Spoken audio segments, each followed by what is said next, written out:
trust the BBC to act as a mouthpiece for what many see as an aggressively ideological position.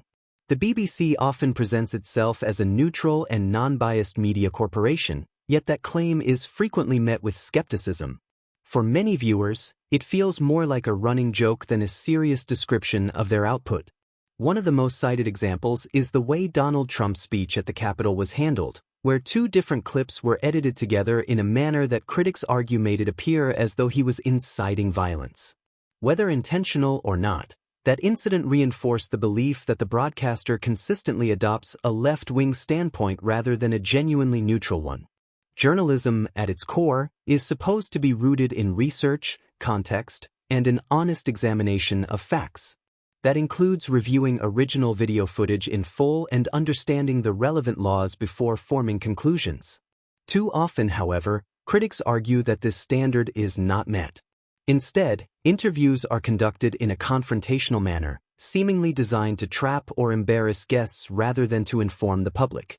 In the case being discussed here, the attempt to corner a Trump ally during an interview ended very differently, with many viewers feeling that the interviewer was the one left exposed. Before examining the exchange itself, it is important to acknowledge one key point. While not everyone is an expert in law enforcement, some individuals do have military experience, and from the earliest stages of training they are taught that a vehicle can be used as a weapon. This is not a controversial idea within military or policing circles. Under rules of engagement, if a person genuinely believes that they or a member of their team is about to be killed, they may be justified in using lethal force. These decisions are not made in calm conditions with the benefit of hindsight. They are made in seconds, under extreme pressure. This is where many armchair critics lose credibility. It is easy to pause a video, analyze a single frame, and debate it for 25 minutes from the comfort of a chair. Real life does not work that way.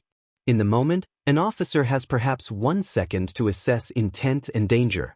You cannot accurately judge tire direction, speed, or subtle changes in movement in that instant. When someone is accelerating, acting aggressively, and refusing to comply while evading law enforcement, it can reasonably appear that the vehicle is being used as a weapon. That context matters. This does not mean that the loss of life is not tragic. It absolutely is. Any death in such circumstances is heartbreaking. But the uncomfortable reality is that many of these situations escalate precisely because individuals choose not to cooperate with law enforcement. Had compliance occurred, the outcome may have been very different. That is not a celebration of violence, but an acknowledgement of cause and effect. In the interview itself, the BBC host challenged the Trump ally by framing the incident as the shooting of an unarmed civilian and questioning how this could align with moral values.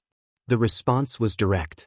The argument put forward was that while the individual may not have been armed with a gun or knife, a motor vehicle had been weaponized. According to that view, the officer involved made a split-second decision in what appeared to be self-defense while carrying out his duty. Until the investigation is complete, the claim was that it should be treated as such.